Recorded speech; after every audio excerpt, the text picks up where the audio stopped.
मुंबई गोवा महामार्गावर ट्रक आणि तवेरा गाडीत झालेल्या भीषण अपघातात 3 जण गंभीर जखमी झालेत। सिंधुदुर्गातल्या झाराप जवळच्या पेट्रोल पंपाजवळ हा अपघात झाला। गोव्याहून मुंबईच्या दिशेने जात असताना तवेराचा टायर फुटून ती ट्रकला आदळली।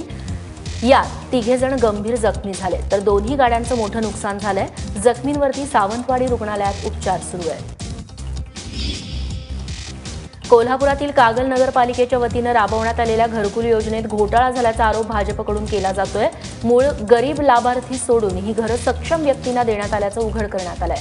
5 वर्षांपूर्वी कागल नगरपालिकेत ही योजना आणली। त्यात 11 जागांवरती 1002 घरं बांधण्यात येणार होती। यासाठी 24 कोटींचा निधी आणि 24 महिन्यांचा वेळ देण्यात आला होता। अकोल्यातल्या सांगळूदमध्ये बंधाऱ्यात बुडून एका 15 वर्षाच्या मुलाचा मृत्यू झालाय। पवन शामतकर असं या मुलाचं नाव आहे। गेल्या 2 दिवसात झालेल्या पावसानं या बंधाऱ्यात पाणी साचलं होतं। दुपारी पवन पाण्यात पोहायला गेला असता बंधाऱ्यातील गाळात फसून त्याचा मृत्यू झाला। पवन त्याच्या आईवडिलांचा एकुलता एक मुलगा होता।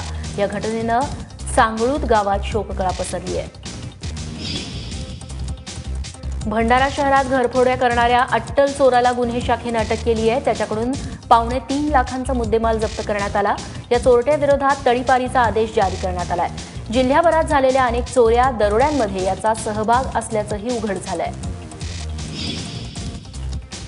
जागतिक पर्यावरण दिनाचं औचित्य साधत नाशकात 12,000 झाडांचा वाढदिवस काल साजरा करण्यात आला। नाशिकची देवराई म्हणून उदयास आलेल्या सातपूर परिसरातील फाशीच्या डोंगरावर 2 वर्षांपूर्वी ही झाडं लावण्यात आली होती। बेहडा, डांबिया, भोकर यासारख्या दुर्मिळ झाडांचा यात समावेश आहे। या झाडांच्या दुसऱ्या वाढदिवसानिमित्त त्यांच्याभोवती रांगोळी काढण्यात आली।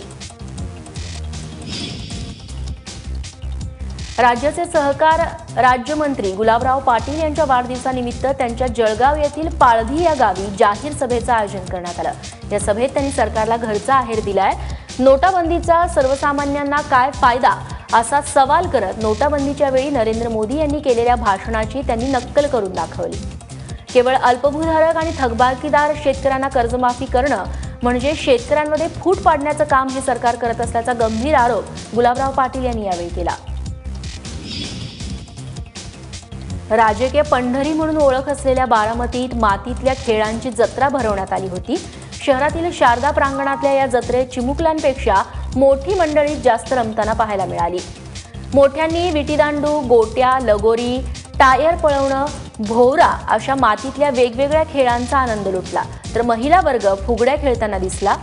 या जत्रेमुळे कम्प्युटर, मोबाईल, व्हिडिओ गेम्समध्ये दंग असलेल्या पिढीनं हे मातीतले खेळ कदाचित पहिल्यांदाच अनुभवले। पंढरपूरला निघालेल्या संत मुक्ताबाईच्या पालखीचं बुलढाणा शहरामध्ये मोठ्या थाटामाटात आगमन झालं। शेकडो वर्षांपासून ही पालखी पंढरपूरला जाताना बुलढाणा मुक्काम करून दुसऱ्या दिवशी रवाना होते। आज दुपारी ही पालखी पुढे मार्गक्रमण करेल। शहरात सगळीकडे या पालखीचं उत्साहात स्वागत होत आहे।